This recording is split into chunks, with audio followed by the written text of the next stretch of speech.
I want Sister Mary Vendetta with different backdrops. Oops, you can see my thumb.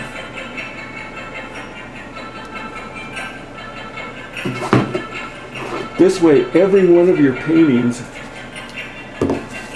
is great.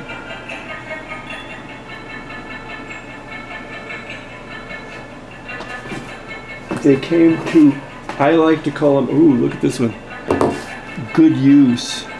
Well, they're a little, you know, as I say, I look at them and it's like, some of them were, all of them were lessons in how to paint. So some of them were,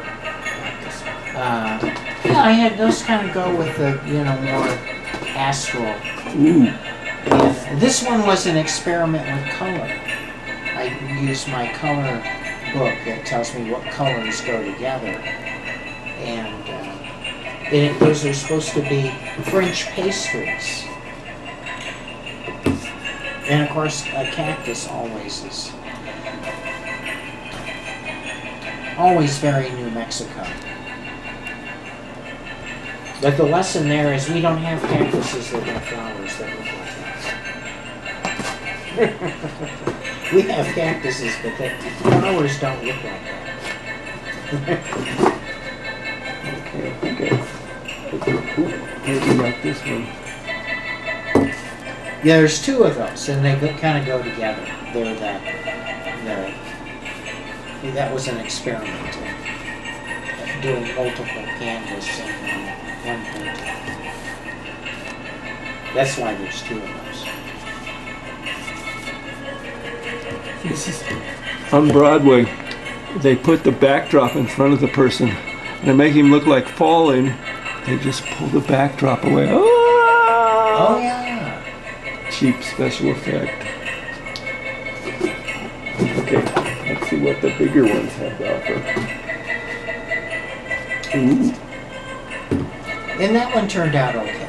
I mean, that if I was doing a gallery show would be okay. It's just not exciting. It's just okay.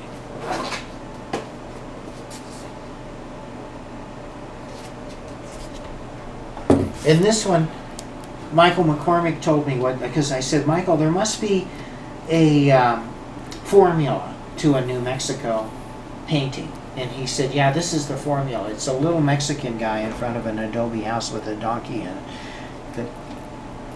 And so this was my tribute to his idea of what the formula. Nice. Nice. And he said to me, I used to do these on adobe bricks, and people would buy them. And it was always the same formula. It would be a little adobe, it would be a little Mexican, a little donkey. How much you sell? How much will you sell this one to me for? This one? Well, I kind of like this one because it almost worked out, but not quite. I would sell that one for $80. You do not have a name on it. No, and it's on the back, but I would sign it if you wanted it. It is where in the back? It's in right here. And I see a 150 here. Oh, yeah. Well, that's only the frame. You didn't put it on the painting. Well. Oh. And this is the, you know, the doorway, and behind is the garden, and this is a New Mexico doorway. It's Mary Vendetta in her garden. Garden doorway. Did I show this one yet? And that one turned out okay. That one, if I was going to do a show, somebody would buy that one because it's kind of neutral green. So these are waiting to be hung on the wall of a gallery. So one day, if I, you know, or if I find a frame. Now that one I wouldn't, because that one didn't work out. I didn't go in that direction, and it was confusing in terms of where is it and what's happening. But what I learned from it was a little something about landscaping and not painting something that's at night, and it wasn't a fail. It just wasn't. You can't really. It's not something that you look at and go, wow, where is that? That one worked out. This one was influenced by the Taos painters, actually, and it was in that I was doing circles. I was, I had this idea of doing different planets and different things that were circles, perfect circles. So what happens to get a perfect circle like that is I use a lid. I paint it and put a lid over it and then paint the rest of the painting, and that's how that circle. I didn't do that with this, and this is a takeoff on a Georgia O'Keeffe idea, and it was not successful because green and purple don't go together.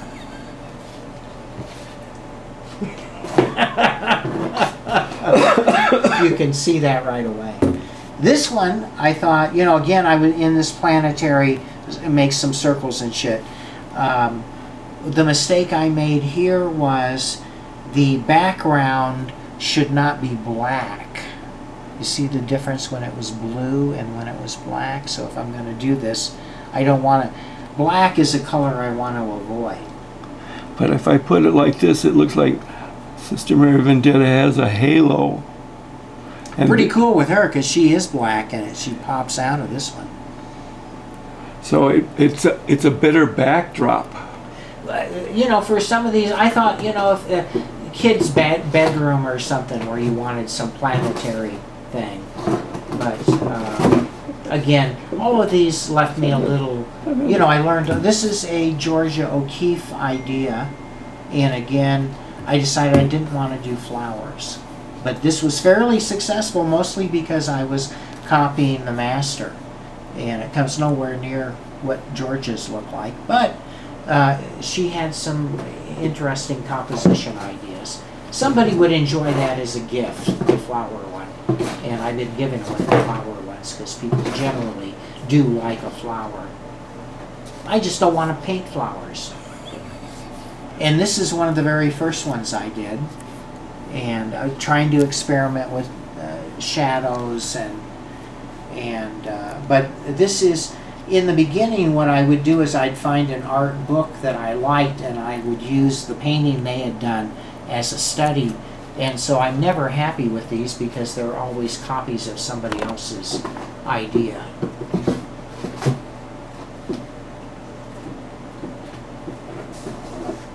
That one turned out pretty good, but again, it's a copy of somebody else's idea.